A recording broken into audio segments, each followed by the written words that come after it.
Buongiorno e bentrovati a questa nuova edizione della rassegna stampa di sabato 6 febbraio. Iniziamo quest'oggi dal Corriere delle Alpi.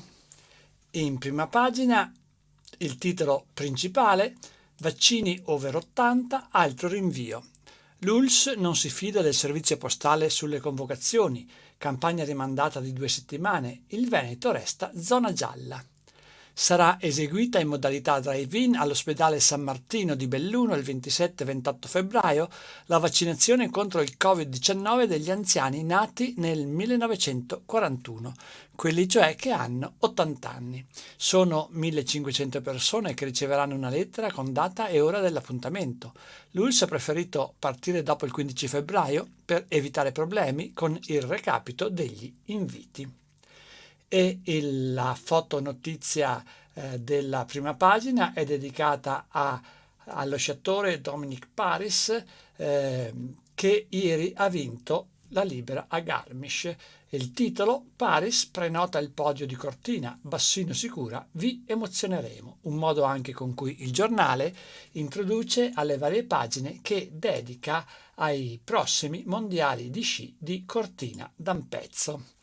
All'interno le prime pagine sono dedicate alla crisi politica, in particolare alle consultazioni del Presidente del Consiglio incaricato Mario Draghi. Draghi, coro di sì, ma il centrodestra adesso è spaccato. Forza Italia assicura l'appoggio, Salvini apre, Meloni dice no. Oggi il premier incaricato vede Lega e 5 Stelle, lunedì nuovo giro. Negli incontri evita i temi divisivi. So che ci sono scelte da fare, me ne farò carico, fidatevi. Questo una sottolineatura messa in risalto dal Corriere delle Alpi riguardo alla posizione di Mario Draghi. Salvini pronto a tornare ministro, l'ipotesi leader dentro il governo. Lega determinante nella formazione dell'esecutivo, Draghi lo sa, siete i primi nei sondaggi, ma Giorgetti teme che il segretario faccia dietrofront.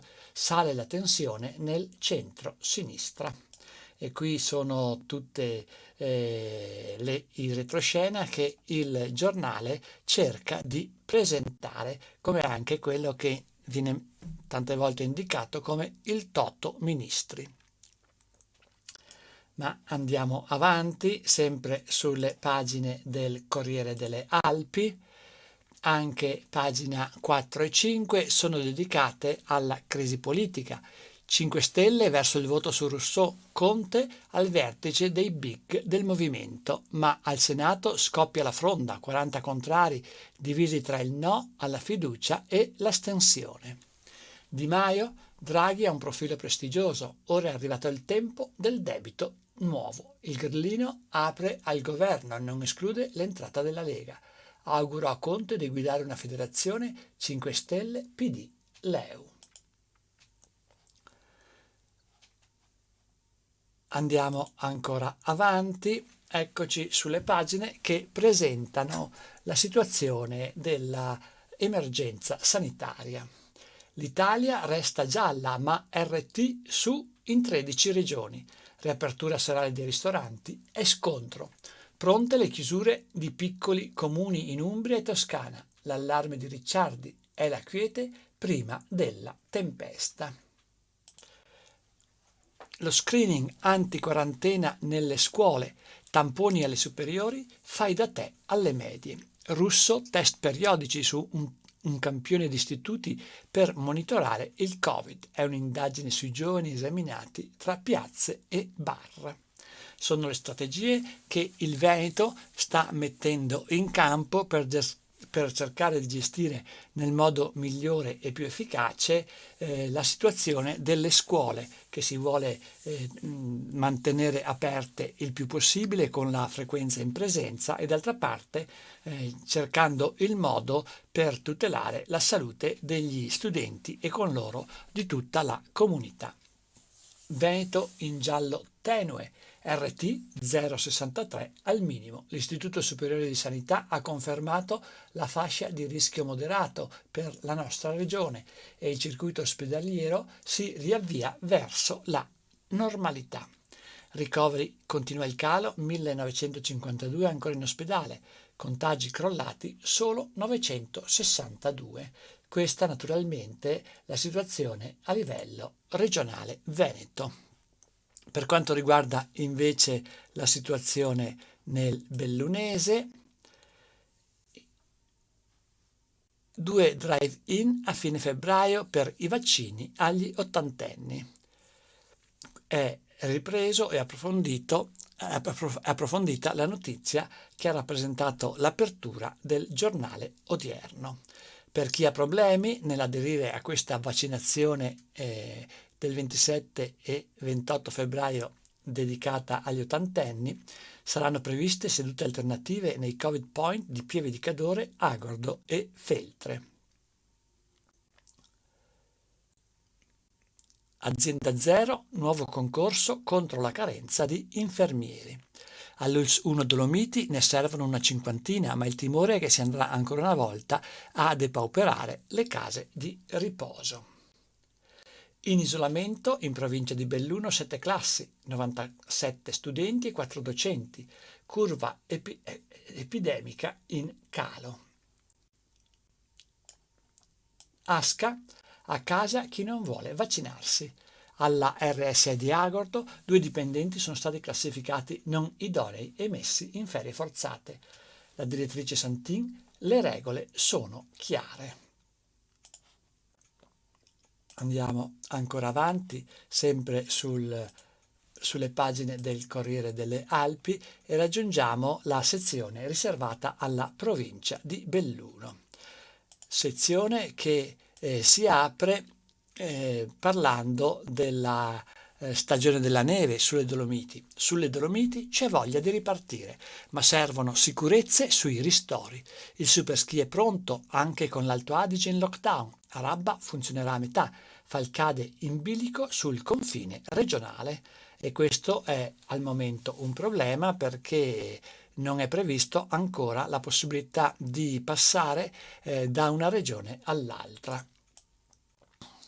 I rintocchi delle campane per sostenere il turismo e qui c'è la cronaca della manifestazione del flash mob per chi suona la montagna che da Auronzo ad Arabba ha interessato anche le località sciistiche del Bellunese. E c'è un'immagine del sindaco di Livinallongo Leandro Grones in protesta insieme ad operatori del suo territorio. E poi c'è un po' uno stato di fatto, la presentazione di come si trovano, di come si stanno organizzando le varie località. Da Cortina fino ad Auronzo si scaldano i motori, Comelico al palo fino al 28, Padova danneggiata dalle chiusure altoatesine.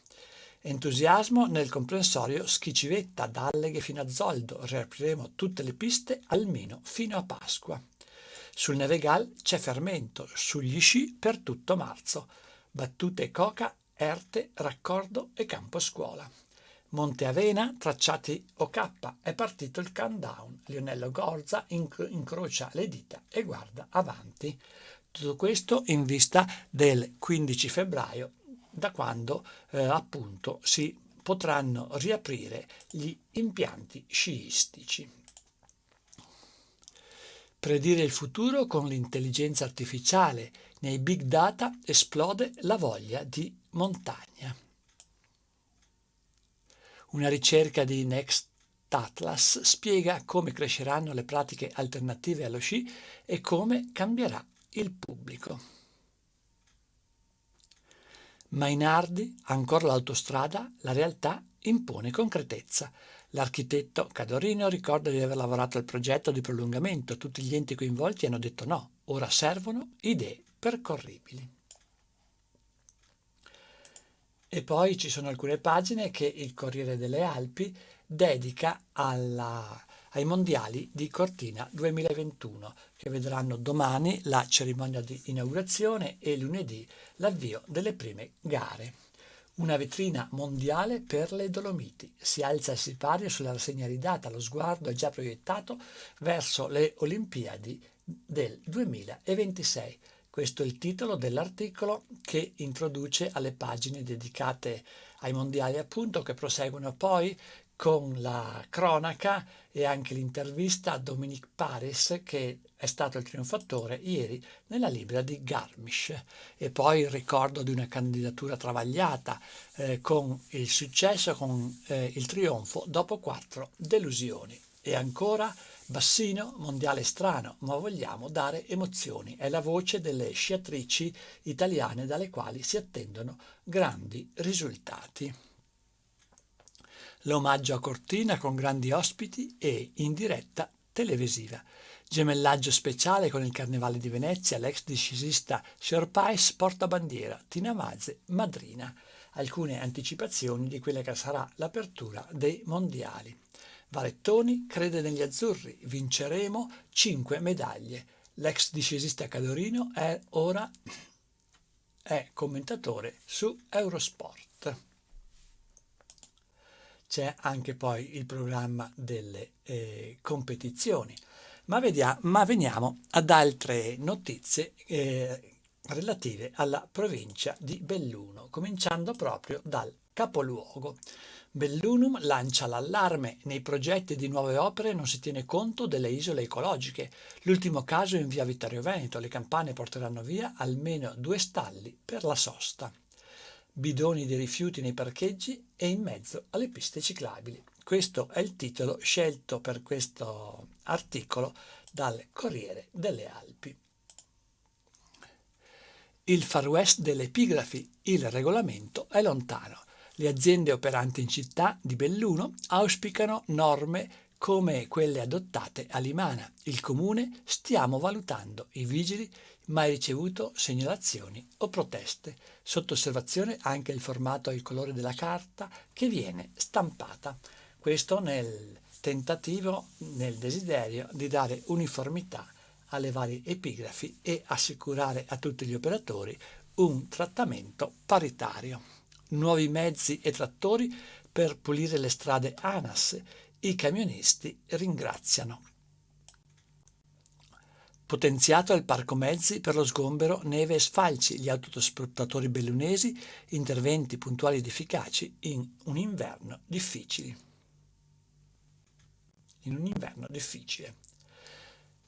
La strada per Sopracroda cede in primavera la sistemazione. A breve inizieranno i lavori anche nel piazzale che si allaga con le piogge violente. L'assessore di Belluno Giannone pronti a partire con interventi di canalizzazione delle acque.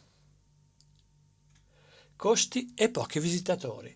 Il consigliere di Belluno a Damiano dubbioso sull'apertura del museo di Palazzo Fulcis, apertura resa possibile dal fatto che il Veneto ora si trova in zona gialla. Eccoci sulla pagina di Feltre. Porta a porta o cassonetti, 10 comuni al bivio. Entro agosto 2022 scade l'appalto con la ditta attuale e va fatta una scelta. Il tempo stringe perché in questi 2 anni si rinnovano molte amministrazioni. L'auspicio è che aree omogenee scelgano il medesimo sistema per un servizio efficace. E per quanto riguarda il turismo, l'opinione dell'assessore della Unione Montana Feltrina Dario Scopel: eliminare la tassa di soggiorno sarebbe un errore. La sua idea è che ci troviamo in un momento in cui è importante, anzi necessario, sostenere il turismo, il rilancio del territorio, e questi fondi, anche se ridotti, possono essere molto utili. Verifica interna all'ULSS sul caso dell'anziano ritrovato nella notte a Pedavena. E ancora: uomo precipita da una finestra, ciclisti allertano i soccorsi. Il gruppetto ha assistito alla scena mentre transitava nella frazione di Fastro. Il 50enne ha riportato un vasto politrauma ed è stato ritrasportato a Treviso. Lunedì strada chiusa a Strendelgrappa per l'abbattimento di un edificio pericolante. Una stanza degli abbrazzi in casa di riposo a Fonzaso. È il primo atto della fondazione che da inizio anno gestisce la struttura nella diocesi di Padova. Minella, gara deserta.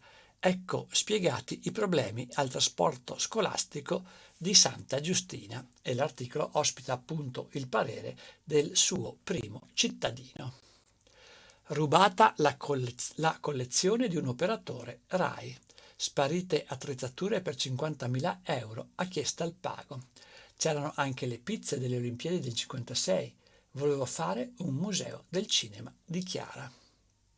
Forzato l'ingresso di uno dei 3 garage sul posto la pattuglia dei carabinieri di Alpago.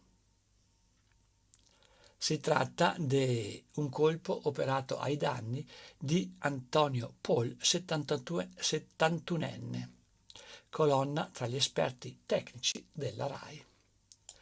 A Ponte nelle Alpi il Palamares torna agibile a tempo di record. 5 mesi fa era stato distrutto dal vento. Rilancio della ex ACC. Bruxelles ha detto no, la partita passa in mano alle banche. Timori dei sindacati e dei lavoratori per il loro futuro. Ora la garanzia di Stato non è più del 100% ma del 90%. FIAM, FIM e WILM agli istituti di credito, sostenere il nostro tessuto produttivo. Il commissario Castro e i dipendenti pronti a tenere duro. Noi non ci arrendiamo. Valanga lo travolge. Vivo per miracolo. L'operaio comunale Martino Crepaz stava liberando la strada da un'altra slavina, isolate le zone di Davedino e Sottinghiazza.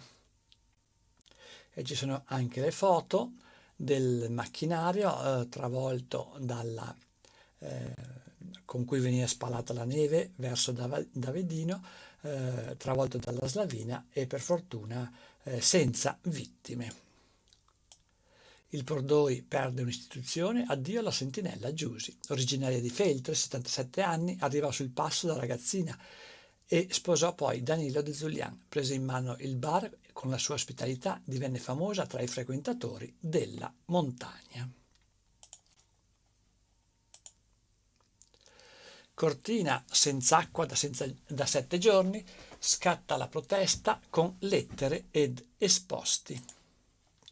3 frazioni a secco per più falle registrate nella rete idrica. Il sindaco cercava i guasti con i parenti, non con i tecnici. Questa una delle osservazioni che non riguardano Cortina, ma riguardano San Nicolò Comelico. Pieve di Cadore, la gestione è ormai agli sgoccioli, ma i Marchetto riaprono il rifugiante Lao. Venite, ma con spirito collaborativo. Questa la raccomandazione agli utenti, che naturalmente si sperano numerosi. Una guida sicura e interconnessa. Cortina sperimenta la Smart Road. Tra Ponte e Cimabanche posizionate decine di pali intelligenti che fanno capo a una app. Corretta gestione rifiuti, si misureranno benefici e minori livello di impatto a Cortina. Esperimento simile a quello di Expo 2015. Zaia guarda già oltre l'orizzonte, primo step sulla via per il 2026, così definisce questi mondiali. I 100 milioni di investimenti propedeutici a ciò che di ugualmente importante verrà fatto dopo l'evento.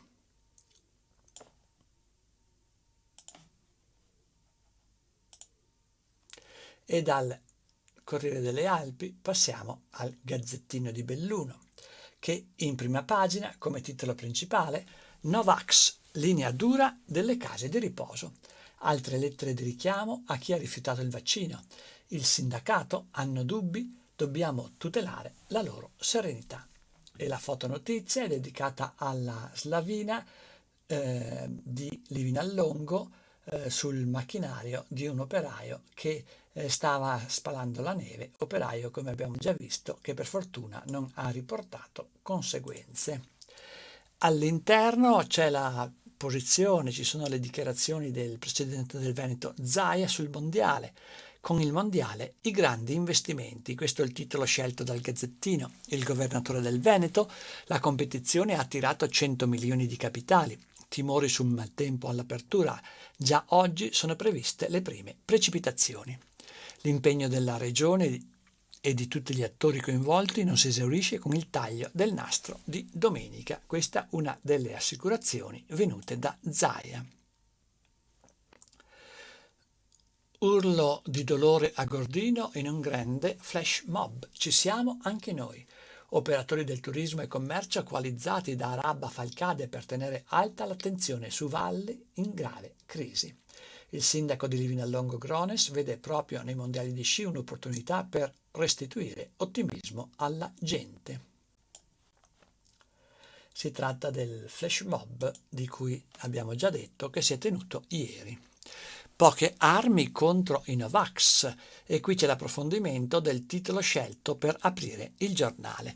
Si allarga il caso degli antivaccinisti nelle case di riposo, ma l'ULSS allarga le braccia, possiamo solo spiegare i vantaggi. Il sindacato dei lavoratori prende intanto le loro difese, hanno dei dubbi, dobbiamo tutelare la loro serenità. Tregua contagio a scuola, le classi in quarantena sono dimezzate da 14 a 7. In questo momento sono costretti a rimanere a casa 97 studenti e assieme a loro anche 4 insegnanti. Cure con il plasma, lavoro titanico, analizzati 500 guariti, idonei in 18. Scaggiante, primario di Belluno, la terapia non ha ancora superato i necessari standard di efficacia e sicurezza. In 300 giudicati non adatti, 70 esclusi nel finale, una situazione comune al resto della regione. Effettuato il prelievo, è necessaria una serie di test di laboratorio per valutare gli anticorpi. Andiamo ancora avanti. Sportelli telematici antispopolamento, valorizzare i comuni. Il progetto da 370.000 euro finanziato dalla Fondazione Cariverona. L'assessore di Belluno, Lucia Pellegrini: struttureremo punti territoriali. In questi punti i cittadini potranno trovare informazioni importanti su più settori. Nevegal all'asta il vecchio albergo Olimpo, offerta base di 66.500 euro. Negli anni d'oro del Colle era riferimento gettonatissimo anche durante le estati. Aborti in un anno, 20 in meno a Feltre. Alla vigilia della giornata per la vita i dati confermano la riduzione all'ospedale di Santa Maria del Prato, ma l'aumento nel capoluogo. L'appello del Movimento per la Vita a sostenere l'attività delle volontarie che aiutano molte donne ad affrontare anche gravidanze che sono complicate. Livio Casagrande del Movimento per la Vita: pur essendo un periodo delicato, nessuno dei casi che si sono presentati è stato trascurato. Questo per dire dell'impegno del Movimento per la Vita a sostegno della vita nascente. Muore in ospedale, poteva essere salvato. Siamo sulla pagina di Feltre. Giuliano Bolzan, 74 anni, lamentava forti dolori al torace e si rivolse al pronto soccorso del Santa Maria del Prato. Il decesso dopo 16 ore. L'autopsia ha chiarito che è stato causato dalla dissezione dell'aorta. Indagati 3 medici. CSI, Centro Sportivo Italiano. L'USA confermata alla guida del comitato. Si tratta di Cenzia Lusa, che appunto è stata confermata alla guida del Centro Sportivo Italiano di Feltre per il quadriennio 2020-2024. Isolati a casa per pandemia, boom di dipendenze digitali, sempre più schiavi, la parola è scritta tra virgolette, di videogiochi, numerosi i giovani in cura al SERD, il servizio contro le dipendenze dell'ULSS. Un dramma sociale, anche la ludopatia non diminuisce nonostante il lockdown. Caos scuolabus a Santa Giustina, gara deserta, non era previsto. Trasporto degli alunni, il sindaco Minella replica a Moira Fiorot che aveva sollevato la questione in aula. Fibra ottica avanti tutta. connessione in autunno in quel di Pedavena. ACC, dalle misure anti-Covid, i soldi per salvare l'azienda. Aggirato con il fondo anticrisi lo stop della Commissione UE agli aiuti di Stato. Colloqui con le principali banche, i sindacati, c'è la garanzia della SACE. A Ponte nelle Alpi il Pala Maressa nuovo dopo la tromba d'aria, la tensostruttura in piedi dopo 5 mesi, presto l'inaugurazione. Chiesa del Pago, colpo da 50.000 euro nel garage di casa, ignoti forzano l'ingresso portando via strumenti discografici professionali. Si tratta del furto di cui abbiamo già sentito anche sul Corriere delle Alpi a danni di un ex operatore della RAI. Livina Longo, Slavinia travolge un mezzo, operaio salvo per miracolo. Il distacco avvenuto ieri all'altezza del bivio tra Davedino e Sottinghizza. L'autista è uscito da solo dalla cabina, è andata bene, ma la fortuna non basta la sua giusta sottolineatura. Valvisdende isolata. Si tenta l'apertura da Forcella a Zovo. L'arteria secondaria non presenta pericoli particolari per le slavine. Terna procede con l'interramento anche ad Auronzo in via Berti. Sarà liberata l'intera area della casa di riposo dalla sede Sci Club. Il sindaco di Auronzo, Paisbecker, ieri ha parlato con il responsabile dell'unità nord-est di Terna, Stefano Lorenzini. René De Silvestro, ancora un trionfo. Doppio Super G di Coppa del Mondo a Saalbach. Giovedì l'azzurro era stato secondo dicendo posso fare di più e ieri puntualmente ha vinto. Questa pista è adatto a me, ha sottolineato. Si chiude qui questa edizione della rassegna stampa. A tutti voi il più cordiale a risentirci.